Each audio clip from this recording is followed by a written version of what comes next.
Put the gun down. Put the... Dispatched all units in report of an active shooter at Pine Street School. Suspects reported as a juvenile between the age of 14 and 17.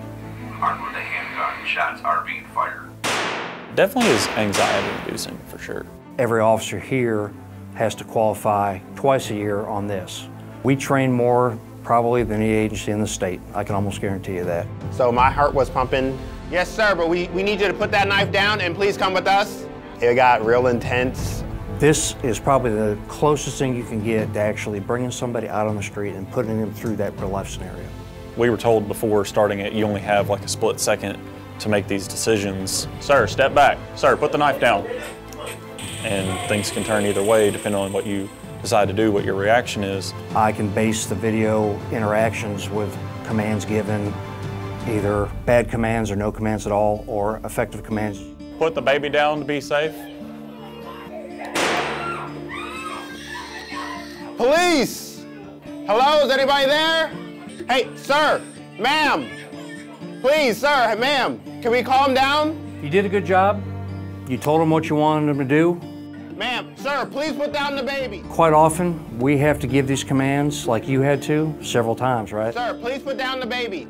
You were settling them down, you were de-escalating a little bit, and so I gave you a favorable outcome. What is going on? The other outcomes there, like your partner got it when he was giving no commands, and the guy pulls out a gun and puts it to the baby.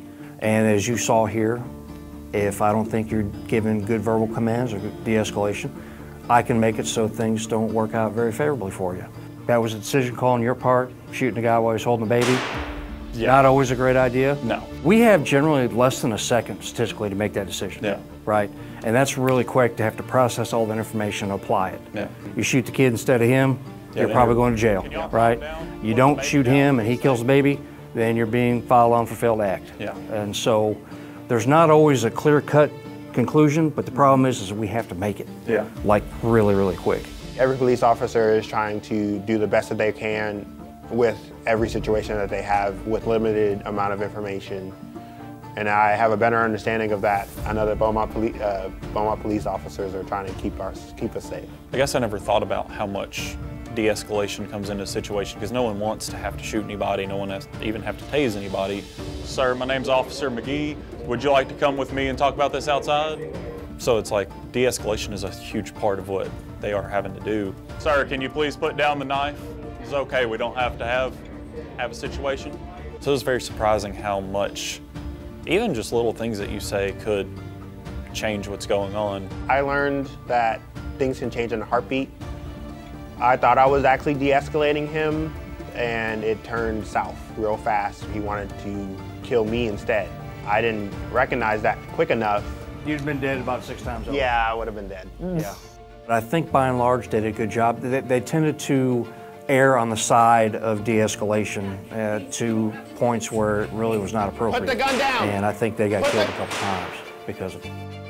But here's the deal on these active shooters. You never enter any type of active shooter with your gun in the holster. You're out, ready to punch out, ready to go, right? When you're going in, your first and only priority is to locate the threat and eliminate that threat. Your hands, your hands. I think it's interesting, some people think like, oh, I know what I would do in that situation. I did not. Everything I've ever thought of went out the window. I did not survive that one.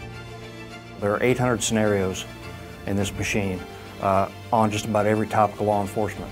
Seeing what the scenarios that they have to actually take and actually you doing them, it really just eye-opens a lot of different things for you. At least it did for me. I'd recommend for someone, if they had access to it, to be able to go try something like this, just to see what it's like to put yourself in the shoes of an officer, give you more respect for what they do daily and have to deal with. It just really just shows that Beaumont is trying to keep people safe in the best way possible.